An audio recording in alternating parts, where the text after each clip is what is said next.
So, pretty cool video about imitative and emulative learning. And we see that apes don't just mindlessly ape or copy, but children were predisposed to copying. So, let's move on to talking about another cultural tool, language, and how what we're talking about leads to cumulative learning or the ratcheting effect.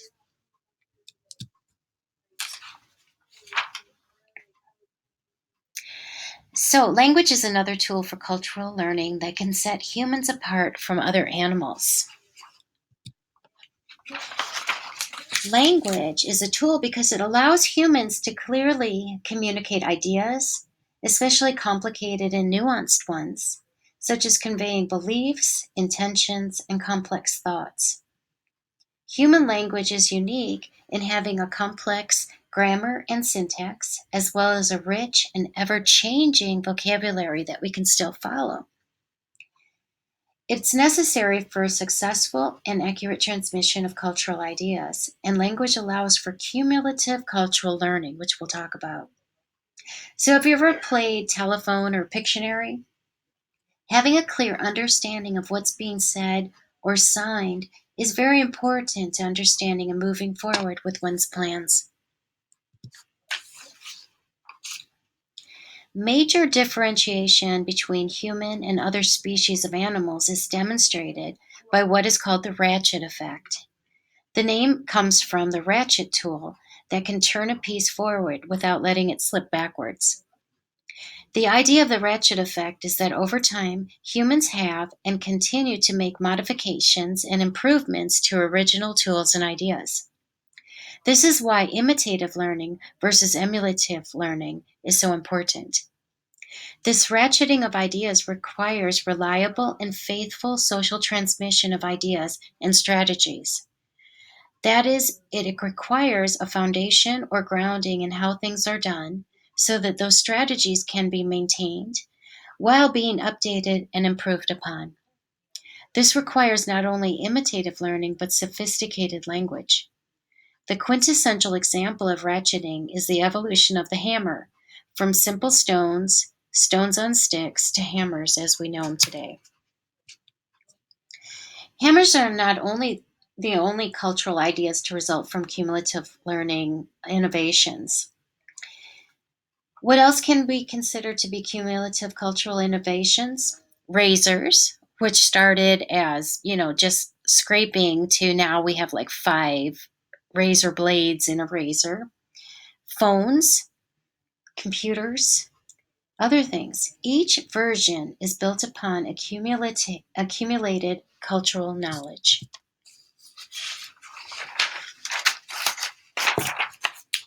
There are also non-physical tools that are cultural innovations, which include our ability to reason mathematically, building from simple to complex. How we provide education from in-class to online is an example. Our political system is an example in terms of how we vote and recognize people's rights to vote.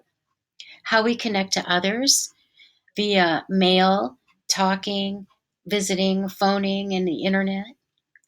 A lot of cultural innovation, both physical and more abstract, comes from populated places like cities and university communities. This is where individuals are more likely to encounter successful models to imitate and build upon, and then share the innovation. We belong to cultural worlds. Cultural ideas make up our schools, stores, governments, militaries, households, transportation, churches, even more. More cultural practice that we take for granted. Most cultural practices are those that we take for granted, but they're so important, especially as we ratchet them forward. So in this slide, you can see that our brain, the human brain, is pretty large compared to that of other animals, even though we're smaller than many animals with smaller brains. So look at the dolphin, look at the baboon, a camel, smaller than our brain. Brain size is determined by the encephalization quotient, or EQ, which in animal studies can be a proxy for intelligence. The encephalization quotient, or EQ, is the ratio of brain weight of an animal, a typical animal, to that predicted for a comparable animal of the same body size. According to our text, the human EQ is about 4.6. That is, it is 4.6 times larger than would be expected given our size. In some other texts and resources I've checked out, the human EQ is about 7.5 or 7.5 times larger than what would be expected. In any event, humans have the largest EQ of any mammal our size and even bigger.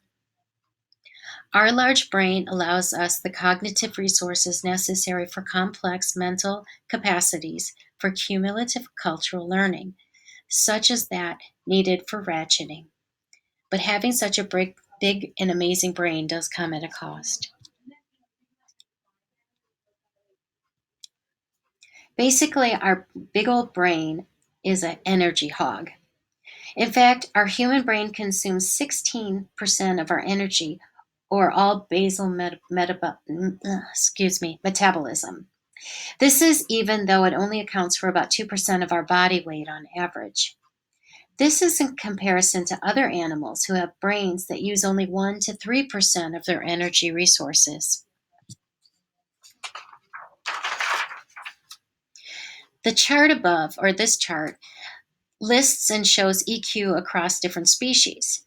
In both, you can see how humans have EQs that are far larger than other animals.